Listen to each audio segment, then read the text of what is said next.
शुरुआत बुलेटिन की बड़ी खबर से। कोटा में फंसे बच्चों पर बड़ा फैसला लिया गया है।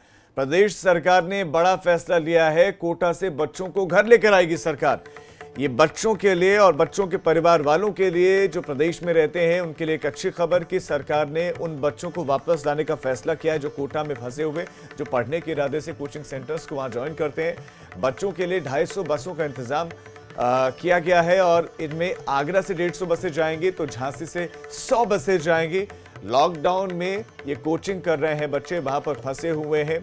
कोटा एक हब है जहां पर बच्चे कोचिंग के लिए जाते हैं, वहां पर फंसे हुए लंबे समय से लॉकडाउन से ही। और ऐसे में प्रदेश सरकार ने सोचा है कि उनको वापस लाया जाएगा।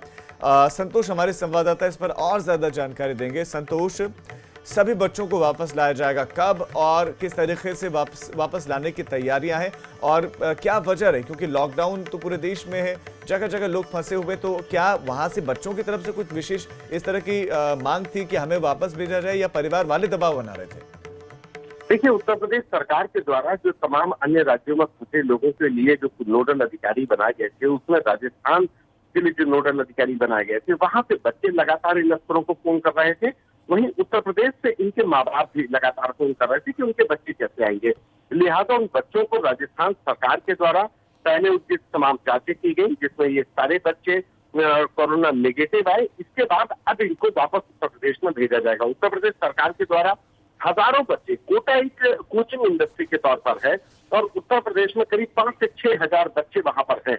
इनको लाने के लिए 250 बसों को निर्धारित किया गया है, ये जो लेने जाएंगे, और संभवतः ये आज इनको रवाना किया जाएगा और कल ये वापस इन बच्चों को लेकर के आएंगी। करीब 150 बसें आगरा में रहे, आगरा से होते हुए पश्चिमी उत्तर प्रदेश में जो बच्चे हैं उनको लेकर के जाएंगी।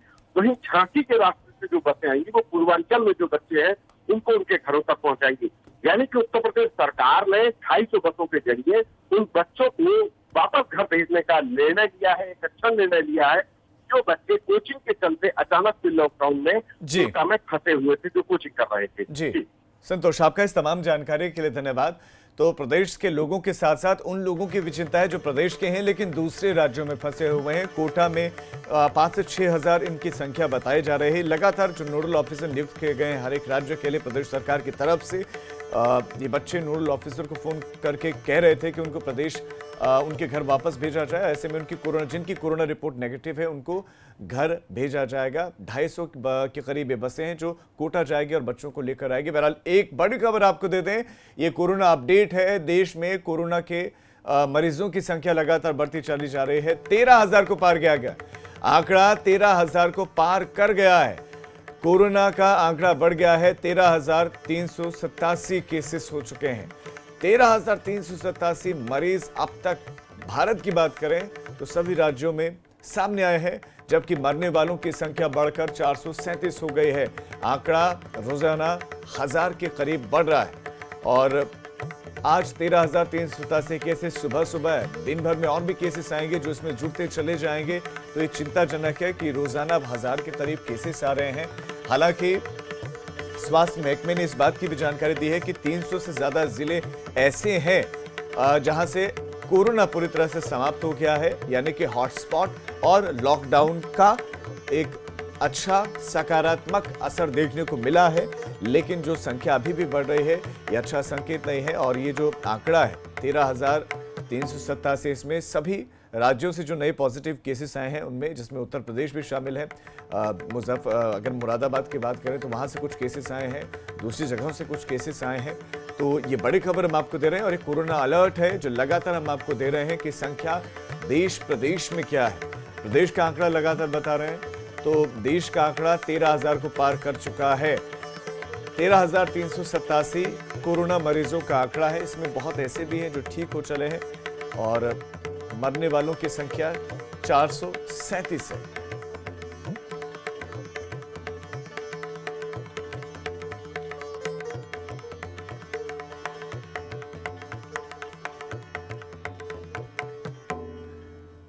तो देश भर में कोरोना का आंकड़ा लगातार बढ़ता चला जा रहा है। ऐसे में एबीपी गंगा आपसे यही अपील लगातार करता चला आ रहा है और आगे भी हम करते रहेंगे कि अभी आप लॉकडाउन का पालन करते रहे ताकि ये आंकड़ा घटे। उन्नाव से बड़ी खबर देते हैं, जहां एक नया कोरोना का मरीज सामने आया है। एक और कोरोना पॉजिटिव केस उन्नाव से सामने आया है और मरीज के संपर्क में 40 लोग आए जो थे, उनकी जांच की गई और मरीज के घर के पास का इलाका अब सील कर दिया गया। एक पॉजिटिव केस आए, मरीज के संपर्क में आए 40 लोगों की जांच की गई, तो उसमें एक अभी कोरोना पॉजिटिव केस आया है। उन्नाव के किला इलाके का ये मामला है, वहीं से ये नया पॉजिटिव केस आया है और ये मरीज के जो कोरोना संक्रमित था उसके संपर्क में आए और कोरोना पॉजिटिव हो गए हैं। 40 लोगों की जांच की गई, जिसमें अभी जानकारी मिल रही है कि एक कोरोना पॉजिटिव है, बाकी 39 के बारे में अभी स्पष्ट नहीं है, लेकिन एक कोरोना पॉजिटिव इनमें से निकला है। अब वाराणसी से बड़ी खबर, जहां 2 कोरोना के संदिग्ध मिले हैं। वाराणसी में 2 कोरोना के पहली रिपोर्ट पॉजिटिव आ सकती है। डीएम ने दोबारा जांच के लिए सैंपल भेज दिए गए हैं। संदिग्ध इनको माना जा रहा है, इसीलिए दोबारा जांच के लिए सैंपल भेज दिए गए। दोनों संदिग्धों को क्वारंटीन किया गया है और दूसरी रिपोर्ट नेगेटिव आ सकती है, डीएम का कहना है। ये बड़ी खबर हम आपको वाराणसी से दे रहे हैं, जहां पर 2 संदिग्धों के सैंपल्स दोबारा जांच के लिए भेज दिए गए हैं और क्वारंटीन इनको किया गया है।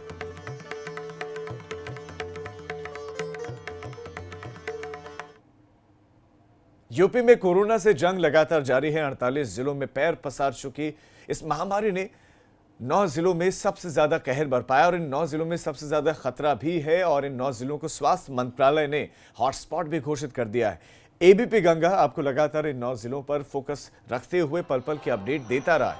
इन 9 जिलों में सबसे ज्यादा मामले आगरा से, जो कि 172 आंकड़ा है, यहाँ का 172 केसेस सामने आए हैं। नोएडा में 92 केसेस अब तक सामने आए हैं। लखनऊ में कोरोना के 100 मामले सामने आए हैं। मेरठ में 69, तो सहारनपुर में 53 मामले सामने आए। मुरादाबाद में 31 कोरोना संक्रमित हैं।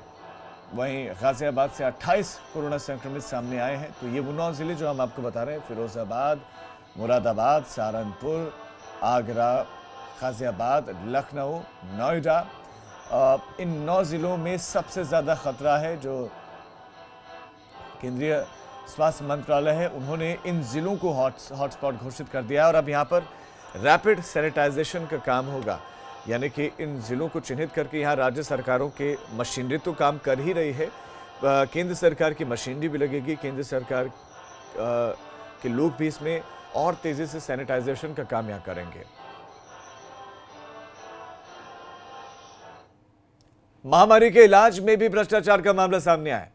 बड़ी खबर आपको दे दें, महामारी के इलाज में भी भ्रष्टाचार, मेडिकल कर्मियों की जान खतरे में डालने की कोशिश की गई है। जी हां, मेडिकल कर्मियों की जान को खतरे में डालने की कोशिश है। नोएडा, मेरठ में घटिया पीपीई किट की सप्लाई की गई है। जीआईएमसी नोएडा के निदेशक और मेरठ के प्रधानाचार्य ने यह शिकायत की है कि बड़ा भ्रष्टाचार है और भ्रष्टाचार ऐसा है कि जान को खतरे में डाल सकता है। स्वास्थ्य कर्मचारियों की पीपीई किट सही क्वालिटी, सही गुणवत्ता वाली नहीं है। पीपीई किट की जो सप्लाई की गई है वो खराब क्वालिटी की है और मानकों से बहुत हल्का इसको बताया गया। शैलेश अरोड़ा और ज्यादा विस्तार से इसमें जानकारी देंगे। शैलेश, पूरा का पूरा जी, इसके बारे में जी राजीव, देखिए, ये जो मेडिकल किट की सप्लाई हुई थी, इसमें जब मेरठ से और नोएडा से शिकायतें सामने आई तो वहाँ के जो चिकित्सा संस्थान है, उनके डायरेक्टर्स ने, प्रिंसिपल्स ने ये बताया कि जो क्वालिटी है इसकी वो अधोमानक है, यानी स्टैंडर्ड्स के अनुसार नहीं है। इसी वजह से जब स्वास्थ्य विभाग में, चिकित्सा शिक्षा विभाग में इसकी शिकायत हुई तो तत्काल एक्शन लेते हुए इन किट्स को बदलवाने के निर्देश दिए गए हैं। वहीं पूरे मामले से जो विभाग के प्रमुख सचिव हैं और जो अधिकारी हैं उनको भी अवगत कराया गया। ये पूरी जो सप्लाई थी ये यूपी मेडिकल सप्लाई कॉर्पोरेशन के माध्यम से की गई थी, जिसके माध्यम से यहाँ पर सारी सप्लाई इस तरह की होती है। लेकिन सबसे बड़ा सवाल कि एक समय जबकि कोविड-19 का खतरा मंडरा रहा है, ऐसे समय में इस तरह की लापरवाही कितनी भारी पड़ सकती है, किसी की जान पर बन सकती है। जो डॉक्टर, जो कर्मचारी इलाज में लगे हुए हैं, अगर उन्हीं की जान से खिलवाड़ होगा तो फिर क्या कहा जा सकता है, वो कैसे किसी को सुरक्षित कर पाएंगे। इसी बात को ध्यान में रखते हुए पूरे प्रदेश भर के जितने भी चिकित्सा शिक्षा संस्थान है, चाहे केजीएमयू, चाहे एसजीपीसीआई, जितने भी मेडिकल कॉलेज है, मेडिकल यूनिवर्सिटी है, सबको डीजी मेडिकल एजुकेशन की तरफ से के गुप्ता जी की तरफ से निर्देश दिए गए हैं कि आप लोग तत्काल अपने आप ही किट को दिखवाएं और जहां पर भी किट में गड़बड़ी लगती है शैलेश, उसको जो आप तत्काल बता रहे हैं बदलवाया खबर जाए। ये अपने आप में बहुत गंभीर है और ऐसे वक्त में जब कोरोना का इलाज ये स्वास्थ्यकर्मी लगातार जी जान से कर रहे हैं, मैं आपसे ही जानना चाहूंगा ये पीपीई किट के बारे में भी आप दर्शकों को बताएं। पीपीई किट क्या है, किस तरीके से स्वास्थ्यकर्मी इसका इस्तेमाल करते हैं और इसकी क्वालिटी खराब होना, इसका गुणवत्ताहीन होना कितना बड़ा खतरा हो सकता है? देखिए, जो पीपीई किट होती है, पर्सनल प्रोटेक्शन इक्विपमेंट किट, इसको पूरा कहा जाता है और इसका काम होता है पूरी बॉडी को कवर करना जिससे वो किसी भी तरह से एक्सपोजर में ना आए संक्रमण के। यानी जब इसको पहना जाता है तो शरीर का कोई भी हिस्सा उस पर, जैसे वायरस है, कोरोना की बात करें तो वो नहीं पहुंच पाएगा, संक्रमण किसी तरह का नहीं होगा, पैर, हाथ, आंखें, मुंह, इसमें सब कवर कर दिया जाता है। इसी वजह से ये किट उन लोगों को पहनाई जाती है। तो ये जो किट है, इसको लेकर डीजी हेल्थ से हमने बात की, डॉक्टर के गुप्ता से, उन्होंने इस बात को माना कि साइज छोटा था। इसके अलावा उनके अधोमानक यानी क्वालिटी से हल्का होने की शिकायतें आई हैं सामने, जिसके बाद इन्हें बदलवाने के लिए कहा गया है। भाई दूसरी ओर जो सप्लाई करने वाली कॉर्पोरेशन एमडी जो है उसकी श्रुति सिंह, उनसे भी हमने इस बारे में बात की है। उन्होंने ये बोला कि जो किट है उनके साइज के साथ इश्यू जरूर है, लेकिन वो किट जब कोविड 2019 की जो कोविड-19 की गाइडलाइंस भारत सरकार ने जो जारी की थी, उन गाइडलाइंस के जारी होने के पहले की किट्स है। शैलेश, मैं आपसे एक और चीज जानना चाहूंगा, जो ये पीपीई किट्स हैं, इसको बनाने वाली संस्था क्या सरकारी है या निजी संस्था द्वारा बनवाया गया है इसको? देखिए, ये सरकारी जो निगम है, कॉर्पोरेशन है, मेडिकल सप्लाई कॉर्पोरेशन, उसकी जिम्मेदारी होती है कि वो इन किट्स को परचेज करती है। जो आईएसओ या जो सर्टिफाइड कंपनीज होती हैं, वहां से इन सारी किट्स को लिया जाता है, जो मेडिकल इस तरह के इक्विपमेंट्स होते हैं, और इसी प्रक्रिया के तहत इसकी बाकायदा टेंडर की प्रक्रिया होती है। उस टेंडर की प्रक्रिया के बाद जो इस तरह की किट्स को बनाने वाली कंपनियां हैं, वो उसमें हिस्सा लेती हैं और उनको ये काम दिया जाता है। इसी प्रक्रिया के तहत पहले भी पीपीई किट्स की खरीद की गई थी और उसके बाद जो मेडिकल कॉर्पोरेशन है, यूपी मेडिकल सप्लाई कॉर्पोरेशन, उसके माध्यम से बाद में ये सभी जगह जी। शैलेश बने रहिए, आप हमारे साथ बने रहे। इस बीच में सफाई भी आ गई है, भ्रष्टाचार के जो आरोप लगे हैं बहुत गंभीर हैं, इन पर सफाई भी आई है। यूपी मेडिकल सप्लाई कॉर्पोरेशन का बयान आ गया है। यूपी मेडिकल सप्लाई कॉर्पोरेशन, इस पे उनके जो एमडी हैं श्रुति सिंह ने एबीपी गंगा से कहा है, जैसे कि हमारे सहयोगी बता भी रहे थे, कि इसी कॉर्पोरेशन के जरिए इनको मंगाया गया है। पीपीई किट के साइज में दिक्कत है, क्वालिटी में नहीं। साइज में दिक्कत है, क्वालिटी में नहीं, वो इस बात को कह रहे हैं। सफाई में ये बात उन्होंने एबीपी गंगा से कही है। और महामारी के इलाज में ये भ्रष्टाचार जो है, शैलेश, वो कह रहे हैं कि साइज छोटा है लेकिन क्वालिटी खराब है। क्वालिटी खराब नहीं है। देखिए, बिल्कुल निश्चित रूप से हमारी जब श्रुति सिंह जी से बात हुई तो उन्होंने ये बोला कि साइज को लेके इश्यू जरूर है, लेकिन ये उस समय की किट है जब कोविड-19 को लेकर भारत सरकार की गाइडलाइंस जारी नहीं हुई थी। उस समय कोविड जैसी चीजें सामने नहीं थी।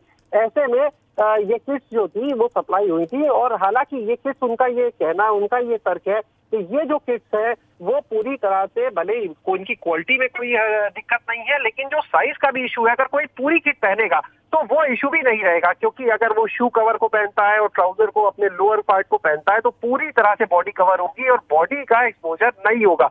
हाँ, उन्होंने इस बात को माना, कहा कि ये क्योंकि किट कोविड-19 गाइडलाइंस के पहले की है, ऐसे में जाहिर है कि जो भारत सरकार की गाइडलाइंस है उसके हिसाब से 100% ये परफेक्ट नहीं कही जा सकती है, लेकिन क्योंकि अब गाइडलाइंस आ चुकी हैं और ये चीजें सामने आई हैं, तो उसके बाद इन किट्स को बदलवाने की प्रक्रिया भी की जाएगी, जैसा कहा गया है। लेकिन उन्होंने इस बात को साफ तौर पर नकारा कि जो ये कहा जा रहा है क्वालिटी घटिया है या जो अधोमानक है, उसको लेकर उन्होंने साफ तौर पर नकारा। कहा कि सप्लाई कॉर्पोरेशन अपना जवाब भी इसे लेकर दे रहा है, क्योंकि क्वालिटी जो है वो खराब नहीं कही जा सकती है। बहुत जल्दी मैं आपसे जानना चाहता हूं कि लगभग कितनी इस तरह की किट कितने लगभग स्वास्थ्य कर्मियों को बटी होंगी, कितनी बड़ी संख्या में होंगी?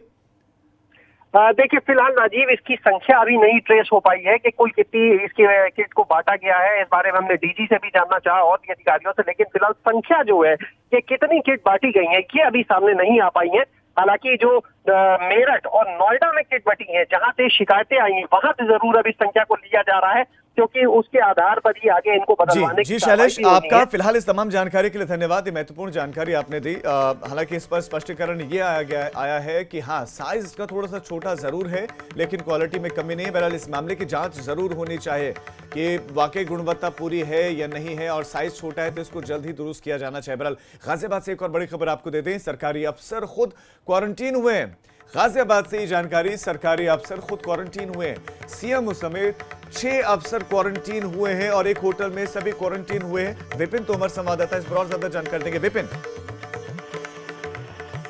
देखिए, गाजियाबाद के सीएमओ डॉक्टर नरेंद्र गुप्ता और डीएमओ जीके मिश्रा और डिस्ट्रिक्ट सर्विलांस ऑफिसर जो हैं, इन तीनों ने अपने आप को खुद एक्टिव क्वारंटाइन कर लिया। इसके अलावा जो इनके स्टाफ के लोग हैं, जो इनके साथ चलते हैं, ड्राइवर और सहायक, उन लोगों को भी क्वारंटाइन करवाया गया है। दरअसल जो सीएमओ है वो लगातार ऐसे मरीजों से मिल रहे थे जो कोविड पॉजिटिव है। इसके अलावा जो डीएमओ और सर्विलांस ऑफिसर हैं, ये लोग वहां जा रहे थे जहाँ पॉजिटिव मरीज मिले हैं, वहाँ सैनिटाइज करवाना, उसके अलावा और बाकी लोगों से जानकारी लेना, जिस कारण से इनको खुद एक्टिव क्वारंटाइन हुए हैं। काम करते रहेंगे लेकिन होटल में रहेंगे। जी विपिन, आपका इस तमाम जानकारी के लिए धन्यवाद। तो लगातार कोरोना मरीजों के संपर्क में थे, उन जगहों पर आना जाना इनका हो रहा था जहां पर संक्रमित मरीज रखे गए, इसीलिए इन्होंने सेल्फ क्वारंटीन खुद को कर लिया।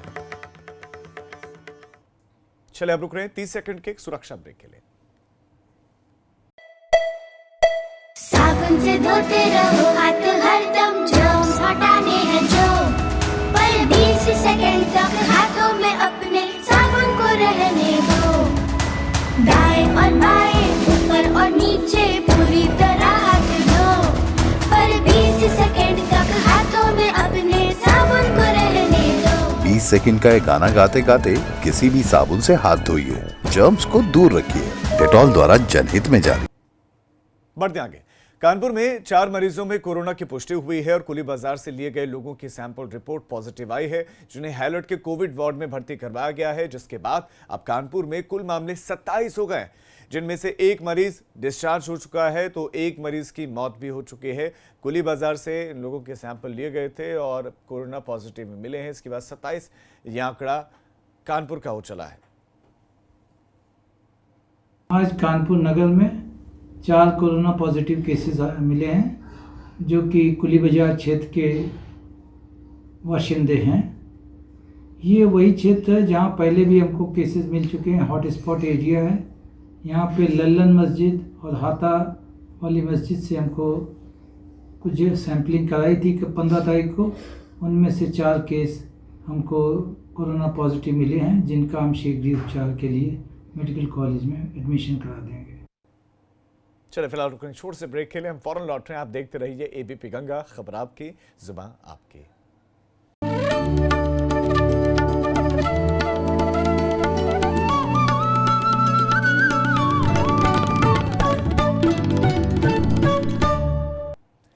ब्रेक के बाद अब आगरा से बड़ी खबर, 2 मरीजों ने कोरोना को हराया है। आगरा से यह बड़ी और अच्छी खबर भी, 2 मरीज कोरोना से जंग जीते हैं और अस्पताल से छुट्टी के बाद होम क्वारंटीन की इनको इजाजत मिली है। 3 मरीजों को पहले ही अस्पताल से यहाँ छुट्टी मिल चुकी है। तो जिस तरह से केसेस बढ़ रहे हैं उसी तरह कुछ मरीज जो हैं वो ठीक भी हो रहे हैं और 2 मरीज और जिन्होंने कोरोना को हराकर ये जंग जीती है और अपने घर पर ही सेल्फ क्वारंटीन रहेंगे कुछ वक्त के लिए। मेरठ में लॉकडाउन पार्ट 2 को कड़ाई से पालन करवाने के लिए प्रशासन पूरी तरह से सड़कों पर उतर गया है। हर आने जाने वाले वाहन को चेक किया जा रहा है और उनसे उचित कारण पूछा जा रहा है कि आखिरकार वो घरों से क्यों निकले हैं। जिनके पास इमरजेंसी कारण है तो उन्हें जाने दिया जा रहा है।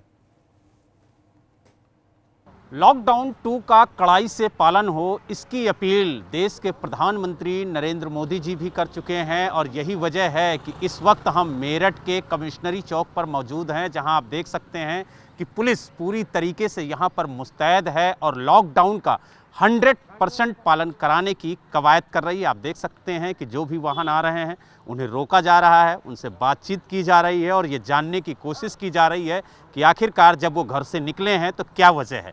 उनसे दस्तावेज भी देखिए आप चेक किए जा रहे हैं ताकि ये सुनिश्चित हो सके कि अगर इमरजेंसी सेवा के लिए वो जा रहे हैं तो उन्हें जाने की अनुमति दी जा रही है।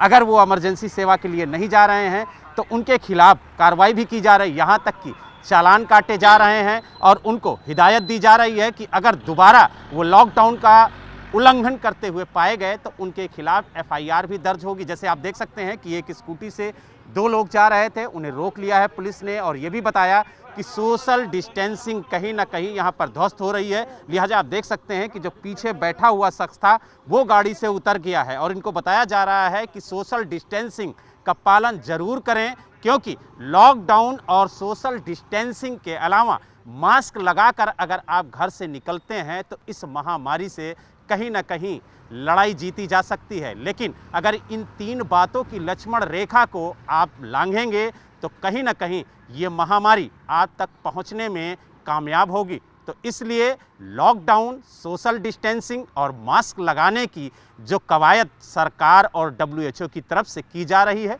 उसका पालन करें, ताकि आप और हम दोनों सुरक्षित रह सकें। मेरठ से वीडियो जर्नलिस्ट दीपक शर्मा के साथ बलराम पांडे, ABP गंगा। जी हाँ, तो घर में रहो और सुरक्षित रहो। तो इस बुलेटिन में फिलहाल इतना ही, लेकिन एक छोटे से ब्रेक के बाद देखिए उत्तराखंड प्राइम मेरे सहयोगी कौशल सेठ के साथ।